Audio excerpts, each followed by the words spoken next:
男人同时娶了2个老婆，一个是卑微的庶女，一个是高贵的国公嫡女。偏偏庶女成为正妻，一身大红嫁衣，婚礼上极其风光；高门嫡女却沦为小妾，连大红嫁衣都不能穿，一身粉裙默默出嫁，没有迎亲队伍，更没有锣鼓喧声，就连走正门的资格都没有。哎，错了，大家不能走正门，只能从侧门入。为了嫁给心爱的侯爷，她只能乖乖照做。谁知到了侧门，势利眼的下人又是一顿刁难。这纳妾的规矩，想必张妈妈是懂的，还请姨娘下轿一步入内。雨下的泥水都能溅起半尺高，可为了爱情，她只能忍下这口气，一步步踩进泥坑，脚底都透心凉。哪知对方还变本加厉，这伞与散谐音，可不是什么好兆头。自己的选择，就算爬也要爬进去。浑身狼狈地踏进侯府侧门，不同于偏院的冷冷清清，大堂的婚礼却热闹非凡，洞房花烛夜。更要命的是躺在一起，跟个军训一样。男人本想活跃下气氛，哪知小娇妻瞪大双眼，完全不解风情。你一定要这样看着我。最后关头，女人还是逃离了，谎称口渴去倒水。男人狠狠泄下一口气，背过身假装睡着，两人就这样过了一夜。第二天，小妾终于迎来了丈夫，心里乐开了花，却不料男人一句话让她拔凉。我非良人，你何必如此？你又怎知我不是甘之如饴？从我见到你的第一眼起，我就将你放在心中。奈何心里只有小娇妻，男人果断推开。我可以给你一个终身安乐的归宿，但仅此而已。侯爷，你不要走，就留下来，哪怕只有1晚。他头也不回地离开，甚至还要去身上的晦气。从没伺候过沐浴，女人恨不得隔空解扣子。你确定要站着眠？不累吗？不累。女人笨手笨脚的样子，把他整个直翻白眼。一个大力出奇迹，女人还一脸无辜，脱完外套就准备溜之大吉。为争宠小妾决定讨好继子，受了挑拨，尊哥怎么也不肯喊正房母亲。听说你是庶女，可我母亲是嫡女，所以你不是我母亲。小妾一脸看好戏，谁知正房笑容依旧。小孩子能有什么坏心思呢？尊哥，我问你，你母亲是你父亲的什么人呀？我母亲是父亲的夫人。那我又是你父亲的什么人呀？父亲娶了你，你就是父亲的夫人。对啦，你父亲的夫人你都叫母亲，那我也是你父亲的夫人，你应该管我叫什么呀？母亲。几句话就让孩子认了母亲，顺带送上香囊，这让老夫人顿时对他另眼相看。小妾嘴巴都气歪了，赶紧让丫鬟端上点心，接着帮她擦手，顺势拿走了碍眼的香囊。女人不想计较，依然不失礼貌的微笑。谁知对方出了门，就一脸嫌弃的将香囊丢了。丫鬟看不下去，十一娘不想刚进门就惹出是非，哪知乔莲房变本加厉，仗着自己是高门嫡女，要抢夺长家之权。正好一个丫鬟偷了府中的珠钗，老夫人决定考验下两人。你们说这个事儿该如何处置？十一娘。十一娘没有立马兴师问罪，而是问为何偷盗。我娘生了重病，需要人参入药，可人参太昂贵了，逼不得已才偷拿了家中东西拿去变卖。念在丫鬟的一片孝心，她认为小惩大戒，杖责20板即可。怎料乔莲房却坚持要按家规处置，应该将其发卖，这也是家规所写。不要，太夫人，奴婢下次不会了。哪怕是丫鬟苦苦哀求，她也绝不姑息，否则无法警示他人。老夫人也是个偏心的，当场支持小妾的做法。好在二夫人开口说情，发卖不如撵到庄子上干活，既受到了处罚，又不会觉得侯府不近人情。尽管如此，老夫人还是觉得十一娘对家规不熟，暂时先让乔莲房管家。太夫人，这怎么可以呢？我毕竟名不正言不顺。我知道你为难，只当是为了徐家，为了侯爷。是，太夫人。得到风声，其他姨娘纷纷站队，全都打扮得花枝招展，想给正房一个下马威。谁料十一娘换上大红裙，气场全开，乔莲房跪在地上敬茶，眼里全是怨毒。茶水滚烫，恐伤其身，夫人小心了。既当其位，必承其重，乔姨娘不必担心。敬过茶后，三人迟迟不离开。可是还有什么事？我们听闻夫人要设计扇面绣样。原来乔莲房早就将绣样仪式告诉其他2位姨娘，并说为了帮助夫人，特意都把自己最好的绣品给夫人参考。有了这些极品刺绣做参照，十一娘就必须拿出比这些作品还要优秀的成品，不然就会在徐府上下丢了脸面。这幅百花孔雀图果然精致，夫人果然好眼光，这可是我花了千金专门从彩绣房购得的。十一娘知道乔莲房是为了让自己出丑，并想离间自己跟其他2房之间的关系，但十一娘却丝毫不生气，因为她始终知道自己进府的目的了解这些绣品，或许也是他查清真凶的其中一步。这天是十一娘回门的日子，侯爷携着十一娘一同启程回罗府。二人拜过高堂后，老夫人便让十一娘同他回房说话。在听到十一娘被乔连房夺了掌家大权之后，不由得勃然大怒。没有想到十一娘如此不中用，训斥她为何会被一个妾室骑在头上。当初元娘死的时候，请求侯爷纳自己妹妹十一娘做继室，就是为了保住罗家的女子在侯府当家主母的地位。十一娘也低头认错。接着罗夫人让她回府之后，一定要把掌家之权夺回来。吃饭时，十一娘不慎将汤水洒到了侯爷身上，这让老夫人很是不悦。抱歉，是我大意了。无妨。她当着大家的面训斥起十一娘，说她行事不稳妥，怪不得婆家不信任她。此时侯爷也听出了老夫人话中有话。岳母放心，十一娘温恭谦逊，大方得体，家里人都很喜欢。即使有所差错，太夫人也自会教导。侯爷的一番话让十一年的心里不由得一暖，老夫人也很是诧异，在娘家人面前大夸十一娘，这让庶出的她在老夫人那里长了大面子。可不料回家的路上，侯爷就开始嘲讽她：你要是对乔姨娘执掌钟馗如此介意，在家的时候为何不说？很多事情分明可以用商讨来解决，为何你们总喜欢在背地里行事？你们？十一娘知道侯爷这是在暗讽她跟大姐。侯爷说我便罢了，大姐都离世这么久了，侯爷这么说，怕是不妥吧？侯爷没想到十一娘竟敢顶撞自己，一时被噎得无话可说。侯爷下车时向十一娘伸出手，十一娘却赌气不肯扶他，这让侯爷十分尴尬。他强装镇定，让十一娘先行回府，哪怕身边手下说他今天没公务在身，他也称自己要回衙门。十一娘知道侯爷生气了，让侯爷自行请便。十一娘对自己满不在乎的样子让侯爷很是不爽，心里好像一直堵着一口气，就连部下都看出了他的心思与往日不同。新夫人如何？牙尖嘴利，胆大包天。还是第一次听侯爷这样评价别的女子呢。看来这个夫人不简单啊。续弦一事非我本愿，只是尽家主之责，偿元娘之愿罢了。只要能各尽本分，相安无事，也是最好。侯爷却嘴硬得像死鸭子，说什么都不肯承认对十一娘有了兴趣。男人总共有4个老婆，但他却从来不和老婆们亲近。母亲实在是愁死，他劝侯爷没事多去看看后院的女人们。于是侯爷决定先去看看第一个娶进门的文姨娘。文姨娘一听侯爷居然来看她，开心地准备了一大桌子山珍海味。她连忙端上一碗人参鸡汤递给侯爷，说这一碗鸡汤的材料就得20两白银。侯爷直接惊呆，他向来勤俭节约，没有想到文姨娘竟如此挥霍，筷子都没动就准备离开。可文姨娘的娘家可是富商，从小花钱就大手大脚的，根本没觉得有什么不对的地方。至少把这碗汤喝了再走吧。如此贵重的汤，我消受不起，给予哥哥，他在长身子。接着侯爷又来到秦姨娘的住处，秦姨娘为侯爷泡上茶。侯爷欣赏起秦姨娘房间里的大雁红飞图，这可是临春的桂竹翠鸟图。可秦姨娘却对书画一窍不通，她对当初自己失去孩子之后再也无法生育的事无法释怀。侯爷也不知如何安慰她，便借口自己还有公事要忙，只让秦姨娘看开一些，便转身离去。随后侯爷刚一来到后院，就看到俏丽的乔姨娘正弹奏着她最爱的歌曲。其实乔连房早就知道侯爷精通琴艺，于是故意在此弹奏，就是想与侯爷同奏一曲。侯爷轻轻抚摸着琴弦，想起了朝堂之事，他很感激乔连房在自己出征之时对太夫人的照顾。乔连房趁机邀请他晚上来住所一起合奏。到了晚上，乔连房精心打扮，本就精致的小脸蛋再略施粉黛，显得更加妩媚动人。可一晚上都没有等到侯爷，等到的却只是一本琴谱，他心里失望极了。明明有好几个老婆，侯爷晚上却独自一人睡觉。他梦到了徐家霍乱，不由得从梦中惊醒，再也无法入睡。他来到院子里，意外看到了十一娘的身影。十一娘拿着母亲衣服的碎片，还在为查找凶手的事情烦心。可这个小娇妻看到侯爷，先是问候一声，接着便说自己要回去休息了。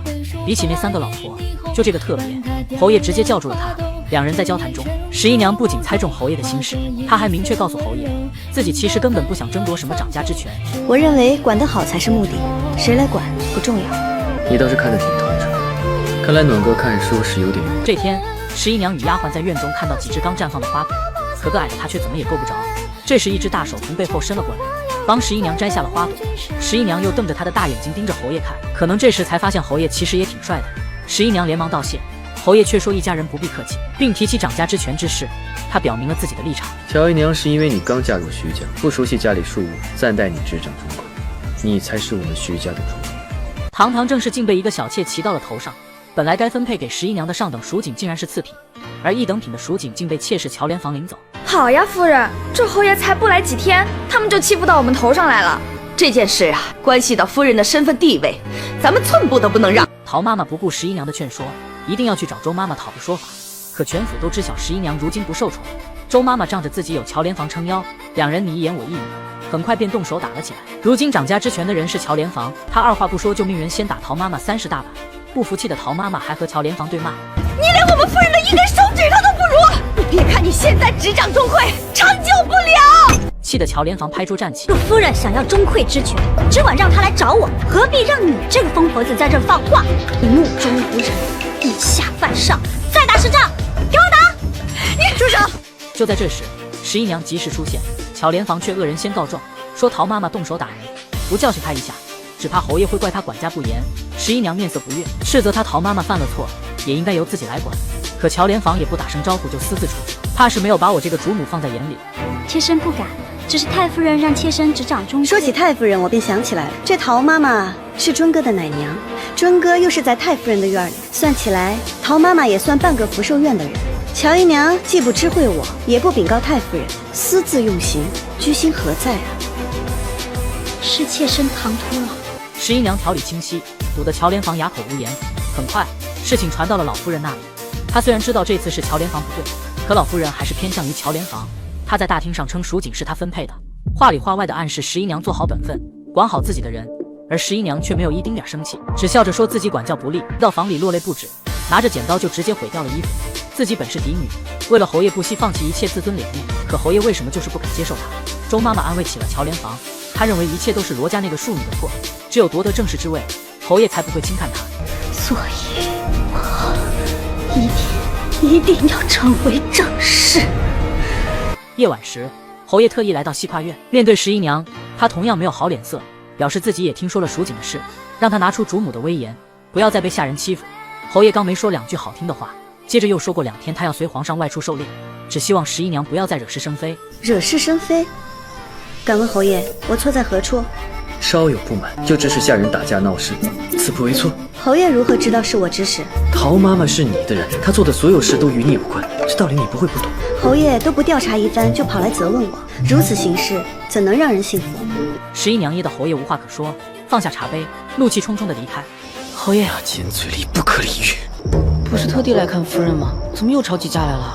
而11娘也不再坐以待毙，为了保住自己的正式地位，延续姐姐的遗愿，她准备和乔连房正面硬刚。11娘直接叫住乔连房，可乔连房却对她一脸不屑，并把自己比喻成这些花丛里的牡丹而艳压群芳。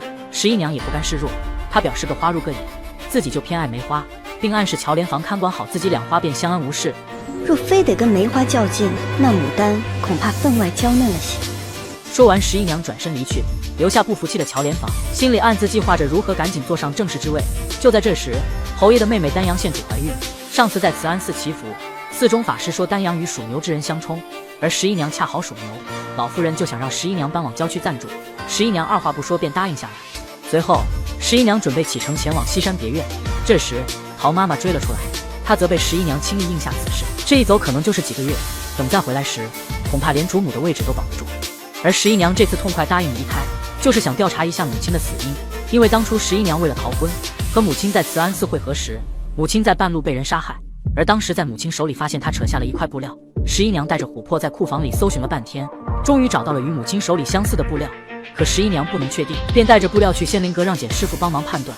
果然，这2种确实是同一个布料，再一一排查，迟早会找到凶手。出仙灵阁后，11娘发现身边护卫不见，她让琥珀去寻，自己和冬青留在原地等待，却不料这时一老奶奶假装摔倒，11娘和冬青上前搀扶，善良的2人把老奶奶送回家后，却被老奶奶算计，被人用药蒙晕带走。然而这一切背后的阴谋都是乔连房在搞鬼，他想让11娘被绑之后在外过夜，这样一来，无论他失身与否，11娘的名声也就彻底毁了。另一边，琥珀去娘家把11娘丢失的事禀告给了罗夫人，罗夫人意识到大事不妙。这边的侯爷刚出差回到家，听说11娘被赶到西山别院居住，得知原因后当场就发飙了。你知道家里有多少属牛的人，竟敢弄得全家不得安生，鸡飞狗跳？一个法师说的话都可以奉为圭臬，你们就因为他一句话，连家里的主母都被你们赶出去，都不怕人笑话吗？侯爷训斥一番过后，便准备起身去接11娘回家。这时，乔连房却说11娘现在不住在别院，而是住在娘家。管理别院的刘妈妈回禀说，许氏夫人在别院住不惯，便回了娘家。这件事情说到底就是妾身照顾不周，不如让妾身随您一起去罗家，把夫人接回来，也好宽慰宽慰她的心。走吧。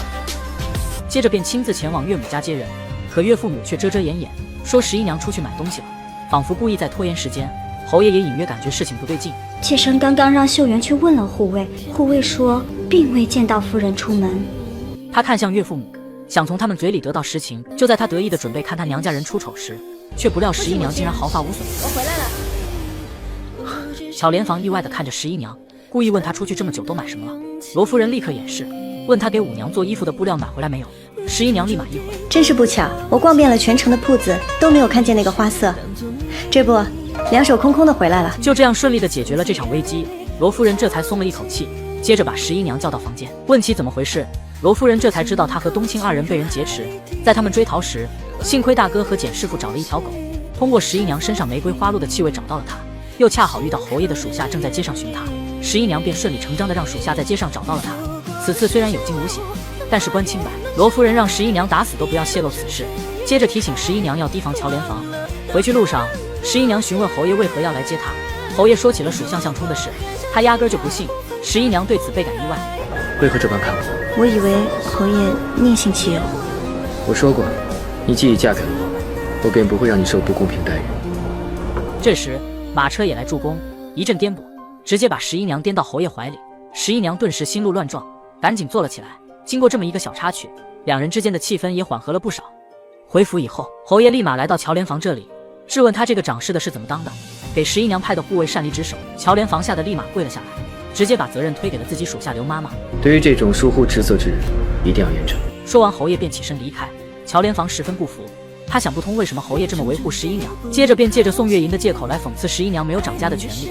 十一娘也不是好惹的，反唇相讥，警告起乔莲房，说最近家里出这么多事情，都是因为他这个掌权的办事不力导致的。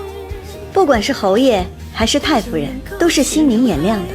你是做得好还是不好，他们心里定然是有数的，是吧，乔姨娘？这话说的把乔莲房吓得一愣一愣的，敷衍的说了两句就赶忙离开。这次也总算出了一口恶气，可乔莲房并没有善罢甘休，这次直接拿十一娘死去姐姐的儿子开刀，偷偷做手脚让尊哥直接卧床不起。女人明知道小男孩对狗毛过敏，还故意带他来玩狗，只为让他病倒，从而把责任推到男孩后妈身上。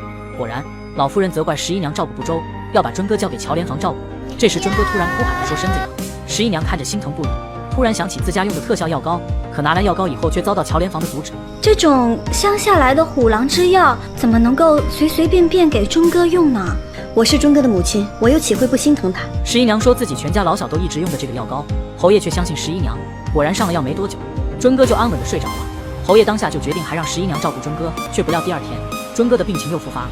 太医诊治后，确定是感染了外邪之物。罗夫人得知后也责怪起十一娘，陶妈妈也在旁边火上浇油。这时冬青替十一娘抱不平，说这段时间都是十一娘尽心尽力的照顾尊哥。主人说话，哪有你插嘴的资格？徐妈妈在，掌嘴。是。十一娘见状，抓住了徐妈妈的手。这是徐家，不是罗家。你翅膀硬了是吧？别忘了，是谁把你这个庶女抬到这个位置的？十一娘表下决心，从今往后一定尽心照顾好尊哥。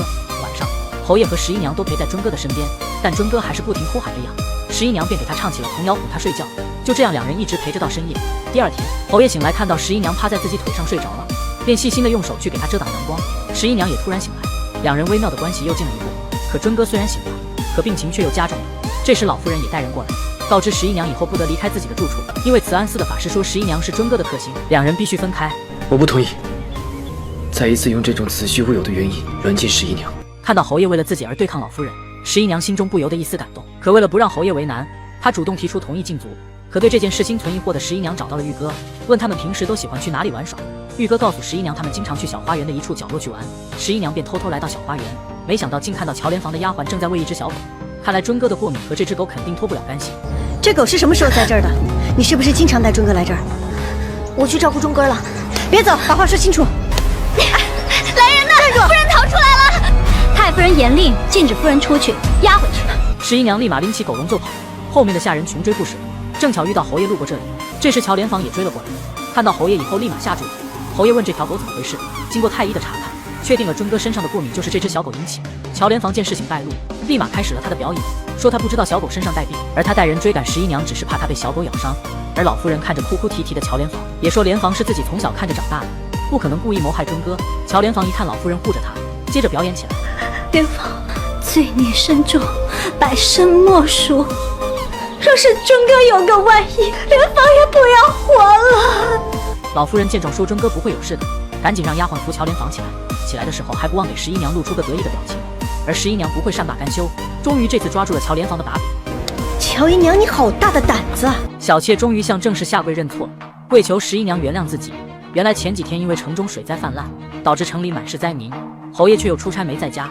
由于侯爷一直心系百姓，老夫人便让乔莲房在城中布施周鹏，认为这是乔莲房取得侯爷宠爱的最佳时机。可这天外出的文姨娘遇见乔莲房手下的张妈妈进购了大量米醋，经过婢女的跟踪，发现米袋里满是发霉的大米。原来乔莲房用大量的米醋倒进淘米水里，就能去除大米里的霉味。虽然霉味去除了，但是毒性去不掉，这样是会吃死人的，事关重大。此时文姨娘想起元娘生前待文家不薄，便决定让婢女把消息透露给十一娘。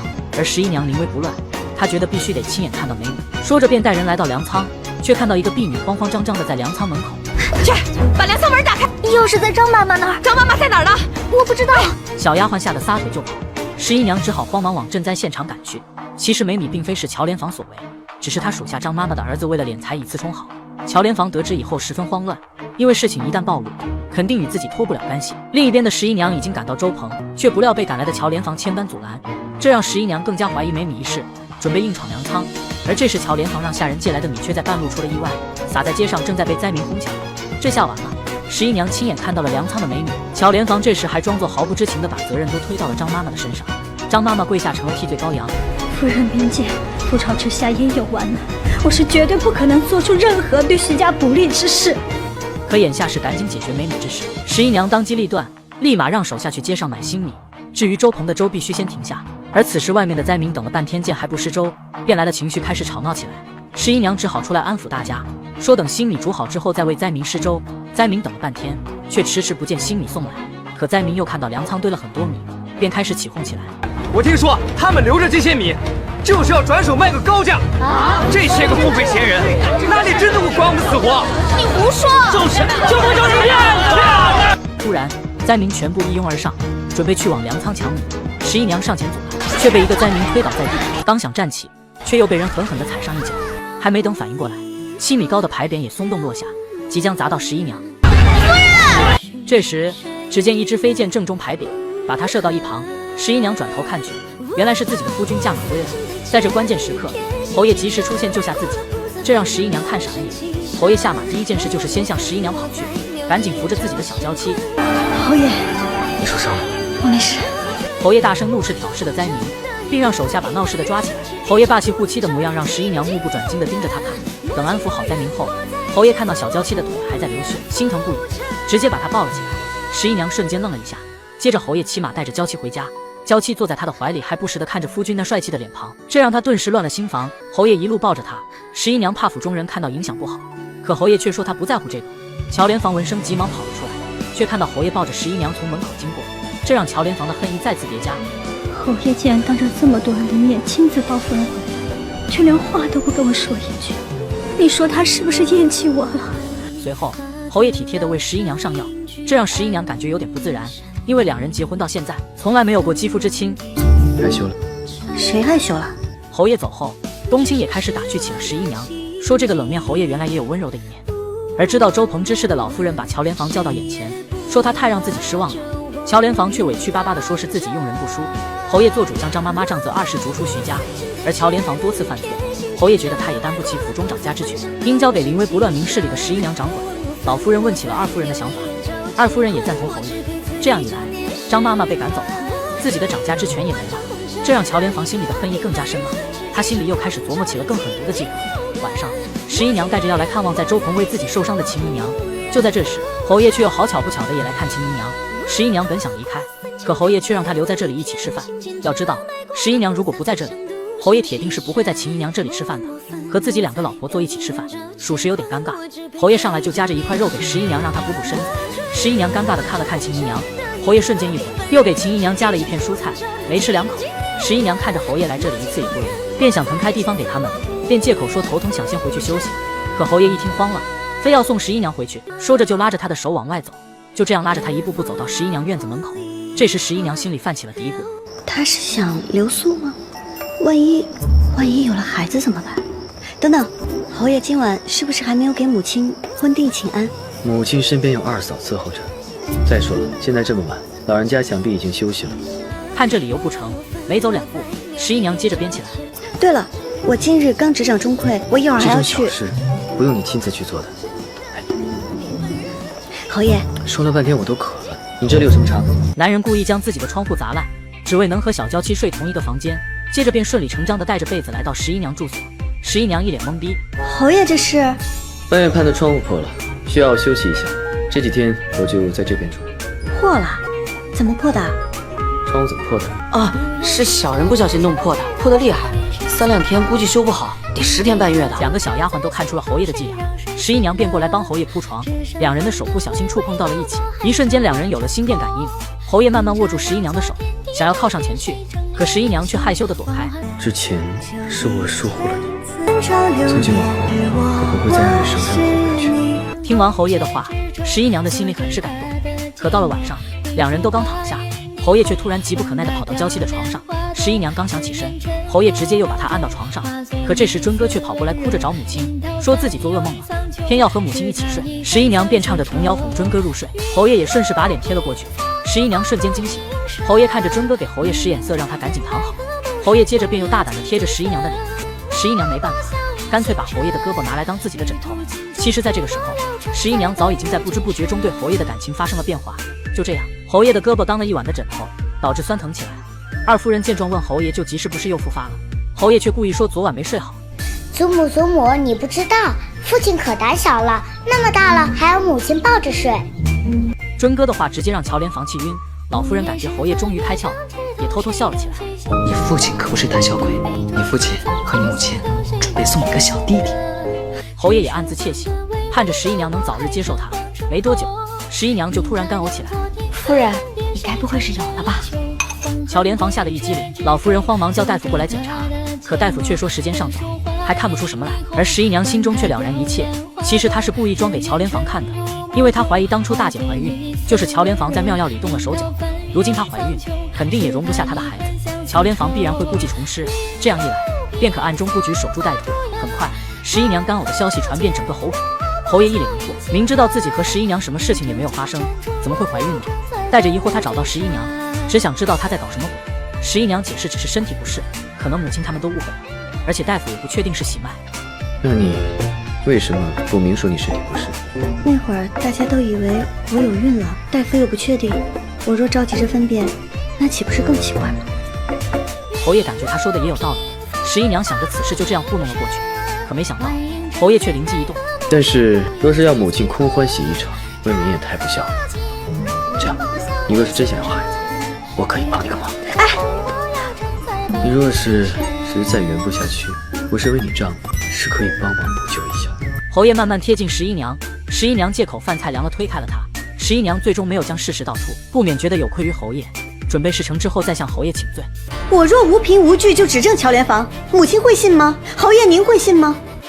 十一娘想设计乔连房，却被乔连房反设计，被直接赶出家门，就连侯爷也不再相信他。老夫人也坚决让侯爷休妻。原来十一娘为了调查母亲死亡是否和乔连房有关，她让丫鬟故意在院子里做法事，只为演给乔连房看，还故意在乔连房面前提起做法事能招来鬼魂之说。你猜结果怎么着？怎么着？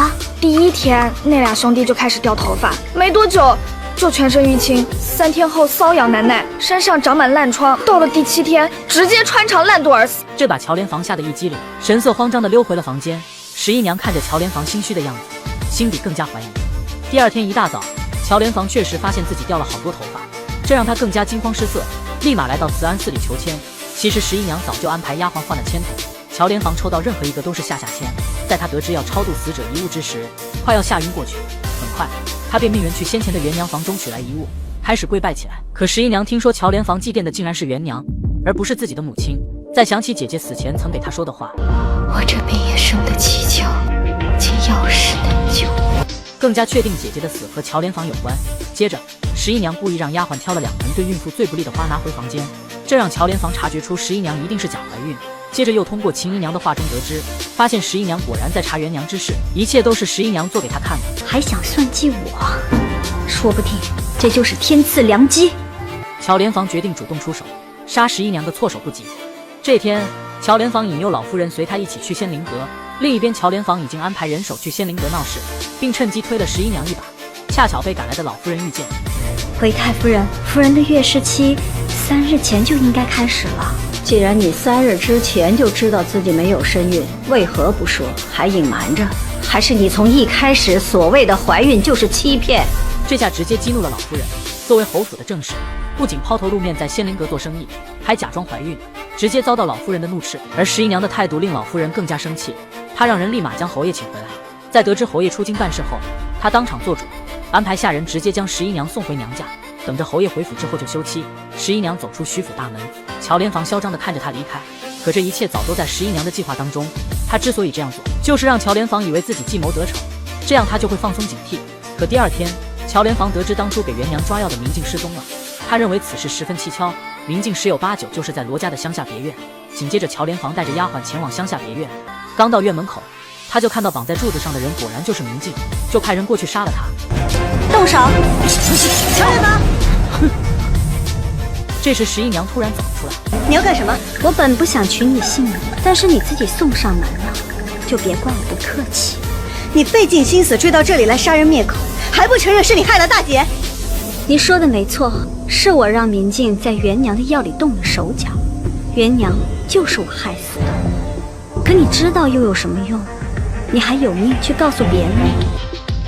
就在下人准备杀了十一娘之时，侯爷突然从屋内冲出，乔连房直接下台。乔连房毒害元娘，以致她滑胎病重而死，又多次陷害十一娘，罪孽深重，百身莫属。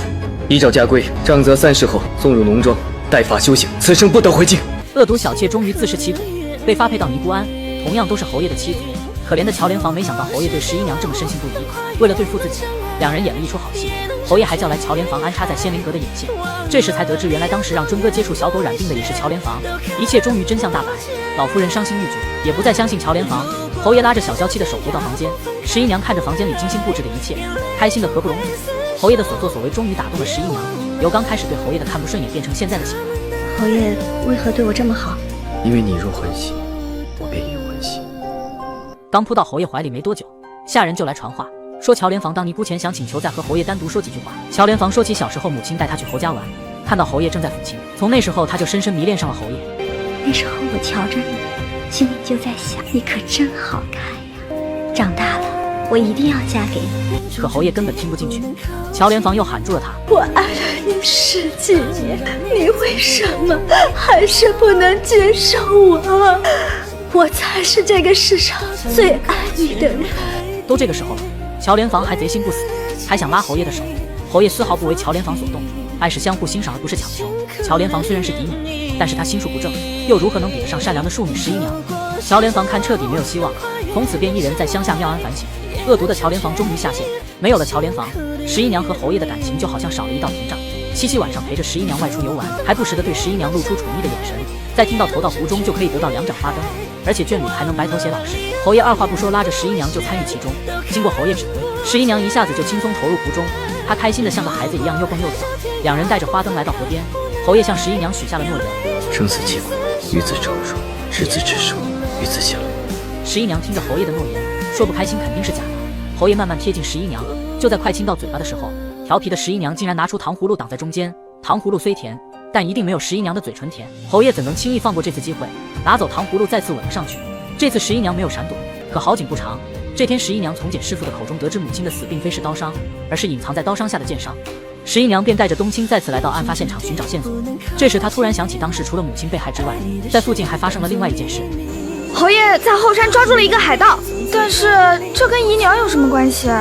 正好这时遇到了一名猎人经过，从猎人口中得知了当时的情形。由于当时官兵太多，所以猎人对此印象深刻。当时一大群人僵持着，谁也不敢动。